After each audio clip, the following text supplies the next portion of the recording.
Hey, everyone! Welcome back to the channel. In today's video, we're going to walk you through on how to do screen recording in Windows 10 without any additional software. So, let's dive in. Alright, first things first, click on the Windows icon in your taskbar. Then, head over to Settings. Once you're there, you'll find an interface like this. Look for the gaming option. If it's not already enabled, make sure to enable it. There's many shortcuts. Scroll a bit, and here you found Start/Stop Recording. Its default shortcut is Windows plus Alt plus R. But if you want to change the shortcut, simply enter it in the box, and then click on Save. Now, click on Captures, and here you find some more settings. Like audio quality, frame rate between 30 or 60 and video quality.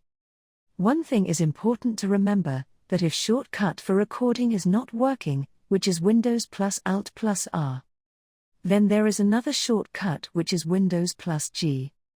When you enter this, a bar will appear. Then click on Capture. Then as you can see that there are 4 options, and one of them is screen recording option. But you can see it is unavailable.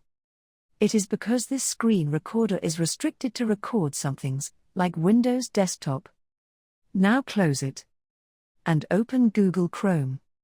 And then enter that shortcut Windows plus G. Now as you can see, screen recording option is enabled. With this recorder you can record things, like your PowerPoint presentation.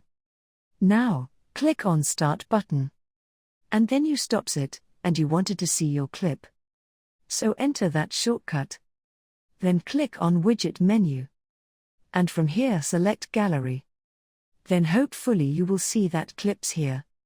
But for any reason you cannot see that clips here. Then click on this icon. It will take you to the file location, and you will see your clips. That's it. If you found this video helpful, give this video a thumbs up. And don't forget to subscribe and hit the bell icon. Goodbye.